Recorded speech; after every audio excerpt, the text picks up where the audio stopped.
Hello, good afternoon to everyone. बच्चों, chapter 3 में हम लोग सेकंड वाली एक्सरसाइज कर रहे थे।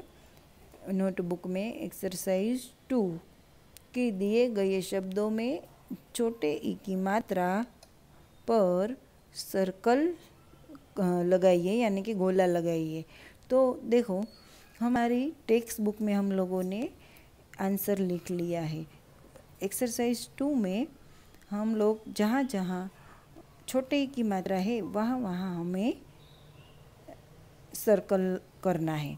तो हम लोग ऐसे यहाँ हमारी नोटबुक में भी लिख कर अच्छे से सर्कल कर लीजिए। यहाँ मी, यहाँ ली, यहाँ ही, यहाँ टी, यहाँ जी, यहाँ की, यहाँ सी, यहाँ गिटार का गी, यहाँ मी, यहाँ जी और यहाँ डी में भी है। तो हम लोग दो सर्कल करेंगे। चलो बच्चों, ये एक्सरसाइज 2 हमारी कंप्लीट हो गई। आगे बढ़ेंगे हम लोग एक्सरसाइज 3 में। क्या करना है कि चित्र देखिए और की लगाकर शब्द पूरा कीजिए। मैंने आप लोगों को ये एक्सरसाइज में दी थी कि आप लोगों को खुद ही की लगाना है। आपको पता ही है कि ये जो एक की लिखा है ये सभी जगह पे ब्लैंक में लिखना है ताकि एक वर्ड बनता है। वो वर्ड कौन सा बनता है वो हमें रीड करना है। तो यहाँ की लगाया तो क्या बना? किताब। क्या बना? पढ़ो, किताब। यहाँ क्या बनेगा? किशमिश। किशमिश। पढ़ो, यहाँ क्या बनेगा? किवाड़। किवाड़। यहाँ क्या बनेगा? किनारा। किनारा। नदी तट होते हैं ना, वो नदी का किनारा। यहाँ किला। किला। राजा का जो किला होता है वो किला, यानी कि महल। यहाँ है किरण। किरण। सूरज की किरणें होती है वो किरण। अभी हम लोग आगे बढ़ेंगे एक्सरसाइज 4 क। समान लय वाले शब्द बनाइए। समान लय वाले यानी कि देखो, ये लास्ट वाला अक्षर सभी में सेम ही आएगा, समान आएगा, बल्कि आगे का ही अक्षर अलग अलग होगा। तो कैसे? हम लोग यहाँ पढ़ रहे हैं कि कीला, यहाँ लिखा कीला, यहाँ होगा मीला, तो हम लोग यहाँ लिखेंगे मीला। यहाँ होगा कीला, तो हम लोग यहाँ लिखेंगे खीला। यहाँ है सीला, तो हम लोग यहाँ लिखेंगे सीला। ओके, एक्सरसाइज 4 का भी हमारी कंप्लीट हो गई। तो ये दोनों एक्सरसाइज हम लोग हमारी टेक्स्ट बुक में ही करेंगे, नोटबुक में नहीं करेंगे। और यहाँ भी हमारी एक्सरसाइज 4 ख, ये कौन सी एक्सरसाइज है? 4 ख। इनके लिए एक शब्द लिखिए। हम लोग यहाँ चित्र देख रहे हैं, कुछ चित्र दिए गए हैं, तो वो चित्र देखकर हमें उनके लिए जो वर्ड बोलते हैं वो वर्ड लिखना है। तो यहाँ ब्रैकेट में भी दिया गया है, पढ़ो एक साथ। जहाँ मैं पढ़ रही हूँ वहाँ आप लोग भी पेंसिल या पॉइंटर रखो, कोई भी। शिक्षक। शिक्षक क्या करता है? पढ़ाता है। यहाँ किसान। किसान क्या करता है? खेत में काम करता है। चित्रकार। चित्रकार क्या करता है? चित्र बनाता है। तो हम लोग अभी 1 बाय 1 पिक्चर देखेंगे। ये कौन सा पिक्चर है? कौन सा पिक्चर दिख रहा है आप लोगों को? चित्र बनाता है, एक आदमी चित्र बनाता है, वैसा पिक्चर है।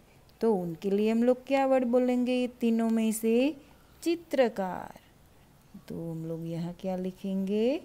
चित्रकार। जो खेती करता है, खेत में जो काम करता है, खेती करता है, उसको हम लोग क्या बोलेंगे? ये तीनों में से किसान। तो यहाँ हम लोग लिखेंगे किसान। यहाँ आगे जो बच्चों को पढ़ाता है, आपके जैसे बच्चों को पढ़ाते हैं। कौन पढ़ाते हैं आप लोगों को? ये तीनों में से कौन सा वर्ड आता है? शिक्षक। शिक्षक यानी कि टीचर। ओके, यानी कि मैम। आप लोग जो मैम बोलते हैं वो शिक्षक। आगे एक्सरसाइज 5 में लिख कर सीखिए। हमें यहाँ ओनली ये सभी वर्ड ट्रेस करना है। ट्रेस करके यहाँ सेम टू सेम नीचे कॉपी करना है। तो यहाँ डॉट डॉट वाला लिखा हुआ है, तो हमें ये सब डॉट डॉट जॉइंट करके पूरा वर्ड कंप्लीट करना है। तो कैसे? मैं आप लोगों को एक वर्ड दिखा दूंगी कि कैसे हम लोग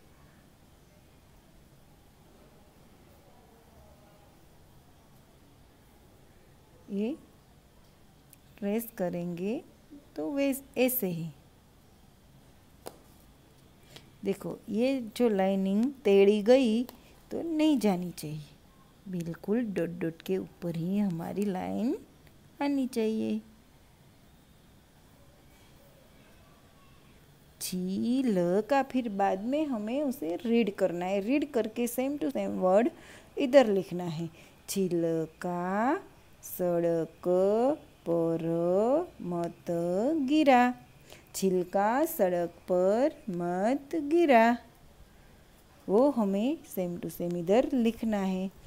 यहाँ गोले में रंग भरिए और तिलिया लेकर गोले के चारों ओर लगाइए व सूरज बनाइए। यानी कि क्या बनाइए? सूरज। बट बच्चों, हम लोग हमारी ये एक्टिविटी यहाँ नहीं करेंगे, लेकिन एक अलग सा एक पेज लेंगे। A4 साइज़ का पेज नहीं हो तो हमारी नोटबुक का पेज, ऐसा नोटबुक का पेज भी चलेगा। ऐसा पेज लेकर हमें एक स्क्वायर बनाना है। उसमें स्क्वायर में हम लोग बीच में एक राउंड करेंगे, एक सर्कल करेंगे। बाद में हमारी माचिस होती है, वो माचिस की तिलिया होती है, वो सभी तिलिया, एक एक तिलिया ऐसे सभी ओर यानी कि चारों ओर हमें लगा देना है, ताकि एक पिक्चर बनता है। कौन सा पिक्चर बनेगा? आप लोग ही बोलो। सूरज का। तो आप लोगों ने जो पेज लिया है वो पेज में रंग भी भर सकते हो और तिलिया लगाकर अच्छे से सूरज डेकोरेशन भी कर सकते हो। ये हमारी एक्टिविटी है। तो आप लोगों को घर पे ही ये एक्टिविटी करना है, नहीं तो हम लोग क्लासरूम में ये एक्टिविटी कर सकते हैं। लेकिन अभी तो हम लोग घर में हैं, तो घर में ये एक्टिविटी आसानी से कर पाएंगे। तो यहाँ मज़े में एक एंजॉय के लिए दूसरी एक एक्सरसाइज दी है कि छोटे ई की मात्रा वाले 4 शब्द लिखिए। देखो, हम लोगों ने ये चैप्टर में छोटे ई की मात्रा ही पढ़ी है, तो हमें कितने सारे वर्ड मिले हैं। देखो, यहाँ ही बाजू वाले पेज में ही हमें शिक्षक, किसान, चित्रकार ऐसे कितने भी वर्ड मिले हैं। देखो, यहाँ भी हमारी ये इंस्ट्रक्शन लिखा है, उसमें भी हमें यहाँ मिलता है लिखिए। यहाँ भी छोटे ई की मात्रा है, राइट। तो नाउ अभी हम लोग यहाँ लिख लेंगे छोटे ई की मात्रा। आप मात्रा वाले कोई भी वर्ड आप लोग भी अपने हिसाब से लिख सकते हो, कि जो मैंने लिखा है वो ही लिखना, ऐसा तो नहीं है। आप लोग भी अपने हिसाब से नए वर्ड लिख सकते हैं। तो यहाँ हम लोग अलग अलग वर्ड लिखेंगे। लिख लो, किसान, शिक्षक और चित्रकार और भी कितने वर्ड है वो भी आप लोग लिख सकते हो। तो बच्चों देखो यहाँ हमारा ये चैप्टर ख़त्म होता है। आगे हम लोग चैप्टर 4 मछली जल की रानी नेक्स्ट लेक्चर में हम लोग स्टार्ट करेंगे। अभी तो छोटे की मात्रा बहुत सीखा और बहुत रीडिंग किया और लिखा भी बहुत, इसलिए हम लोग थोड़ा एंजॉय के लिए बाल गीत सुनना है बच्चों। तो मैं आज बाल गीत सुना दूंगी आप लोगों को और एक स्टोरी भी सुनाऊंगी। तो पहले स्टोरी सुनना है कि बाल गीत? स्टोरी सुनना है, तो चलो पहले स्टोरी सुना दूँ, बाद में आप लोगों को बाल गीत सुनना है और बाद में यहाँ हमारा ये लेक्चर ख़त्म करते हैं। कल फिर मिलेंगे। Bye bye. एक गांव में मारिया नाम की एक औरत रहती थी। उसके खानदान में कोई नहीं था। उसके पास एक गाय ही थी। वो गाय की देखभाल करती और उसका दूध बेचकर अपना गुजारा करती। बस यही उसकी आमदनी का जरिया था। एक दिन मारिया की गाय बहुत बीमार हो गई और कुछ ही दिनों में मारिया की गाय मर गई। हाय, अब मैं क्या करूं? अब मेरा घर कैसे चलेगा? फिर मारिया ने पड़ोसन की गाय के गोबर के गोहे बनाकर बेचना शुरू कर दिया। फिर एक दिन पड़ोसन ने सोचा, ये रोज मेरे गाय का गोबर ले जाती है और उससे गोहे बनाकर अपना घर चला रही है। मैं इसे अपनी गाय का गोबर क्यों दूं भला? फिर मारिया की पड़ोसन अपनी गाय को घर के अंदर ही बांधना शुरू कर देती है। ये देखकर मारिया परेशान हो जाती है। फिर वो गाय का गोबर मांगने सेठ के घर जाती है। सेठ जी, क्या आप मुझे अपनी गाय का गोबर दे सकते हैं? सेठ सोचता है, ये औरत कब से गोबर मांगकर अपना घर का गुजारा कर रही है, क्यों ना मैं इसे अपनी गाय ही दे दूं। वैसे भी ये कब से तो बीमार है, पता नहीं कितने दिन और जिंदा रह पाएगी। इसको कौन सा पता चलने वाला है कि गाय बीमार है, उल्टा इस पर तो मेरा एहसान हो जाएगा। ऐसा सोचकर सेठ मारिया से कहता है, लो तुम मेरी गाय ले लो, तुमको रोज गोबर लेने नहीं आना पड़ेगा। शुक्रिया सेठ जी। फिर मारिया खुशी खुशी गाय लेकर अपने घर चली जाती है। मारिया उसे घर के बाहर बांध देती है। मारिया उस गाय का गोबर इस्तेमाल करके अपना घर चलाने लगी। क्योंकि वो गाय बीमार थी, इसलिए वो ज्यादा दूध नहीं दे पाती थी। कुछ दिनों के बाद एक बुजुर्ग आदमी मारिया के घर के बाहर आता है। बाबा जी, मैं आपकी क्या मदद कर सकती हूँ? बेटा, मुझे बहुत भूख लगी है। अगर मुझे खाने को कुछ मिल जाए तो बहुत अच्छा है। जी बाबा जी, मैं अभी लेकर आई। मारिया के पास थोड़ा सा ही खाना होता है जो वो बाबा जी को दे देती है। बाबा जी, आप खाना खाएं, मैं आपके लिए पानी लेकर आती हूँ। मारिया के जाते ही बाबा जी अपनी ताकत से देखते हैं कि मारिया ने अपना सारा खाना उन्हें दे दिया है। इतने में मारिया पानी लेकर आ जाती है। बाबा जी मारिया से कहते हैं, तुम्हारा बहुत बहुत शुक्रिया बेटा। ये जानते हुए भी कि आपके पास और खाने को कुछ भी नहीं है, आपने फिर भी अपना खाना मुझे दे दिया। अब आपको कभी भूखा नहीं रहना पड़ेगा। ऐसा बोलकर बाबा जी गाय के ऊपर हाथ फेरते हुए चले जाते हैं। अगली सुबह मारिया की गाय सोने का गोबर देती है। मारिया की पड़ोसन ये सब देख लेती है और वो हैरान रह जाती है। वो सोने का गोबर उठा लेती है और उसकी जगह अपनी गाय का गोबर रख देती है। मारिया को इस बात की खबर तक नहीं होती। कुछ दिन ऐसे ही चलता रहा। फिर एक दिन तेज हवा चलने लगती है। मारिया अपनी गाय को घर के अंदर बांध लेती है। अगली सुबह मारिया देखती है कि गाय ने सोने का गोबर दिया है। वो हैरान रह जाती है और सोचती है, ये कैसे हो गया? ये गाय सोने का गोबर कैसे देने लगी? ये बाबा जी की दुआ से तो नहीं हो गया? नहीं नहीं, बाबा जी को तो आए हुए बहुत दिन हो गए हैं, लेकिन अचानक से ये कैसे हो गया? ऐसा तो नहीं कि सोने का गोबर हर रोज मेरी पड़ोसन ले जाती हो। हाँ, आजकल वो मुझसे बहुत मीठी मीठी बातें करती है। मारिया रोज गाय को घर के अंदर ही बांधना शुरू कर देती है। जब पड़ोसन को सोने का गोबर नहीं मिलता तो वो सोचती है, क्यों ना मैं सेठ जी को इस गाय के बारे में बता दूं? अब तो मुझे सोने का गोबर मिलने वाला है नहीं, तो इस औरत को क्यों मिले भला? पड़ोसन सेठ के पास जाती है और उसे सोने के गोबर के बारे में सारी बात बताती है। सेठ हैरान हो जाता है। ऐसा कैसे हो सकता है? जब तक गाय मेरे पास थी तब तक तो ऐसा कुछ भी नहीं हुआ था। अब ये गाय सोना कैसे देने लगी? सेठ मारिया के पास जाकर पूछता है, अरे मारिया, ये गाय सोने का गोबर कैसे दे रही है? जल्दी बताओ। मारिया सेठ को सारी बात बताती है। सेठ में लालच आ जाता है। वो मारिया से अपनी गाय लेकर वापस चला जाता है। मारिया ये सब देखकर रोने लगती है। अगली सुबह होते ही सेठ उठकर देखता है कि उसका घर गोबर से भरा हुआ है। सेठ ये सब देखकर बहुत परेशान होता है। अरे ये सब क्या हो गया? अब मैं क्या करूं? ये गोबर अब कैसे साफ करूं?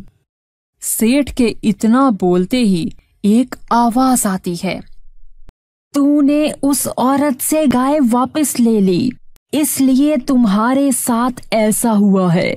ये गाय अब उस औरत की है, उसे लौटा दे, तभी तुम्हारे घर से गंदगी खत्म होगी।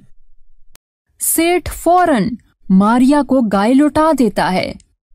सेठ के गाय लौटाते ही उसके घर से गंदगी खत्म हो जाती है और मारिया गाय वापस पाकर बहुत खुश होती है।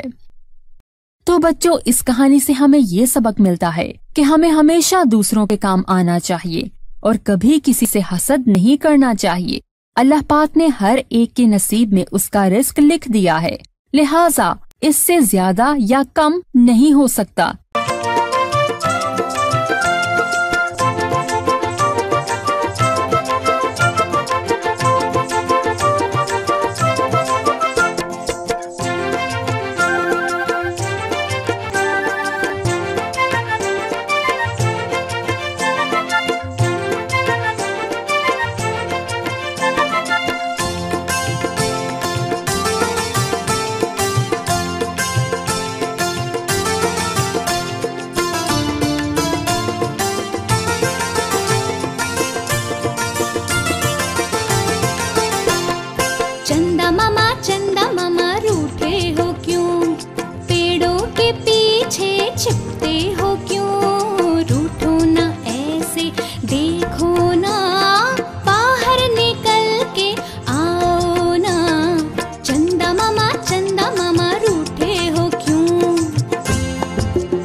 चंद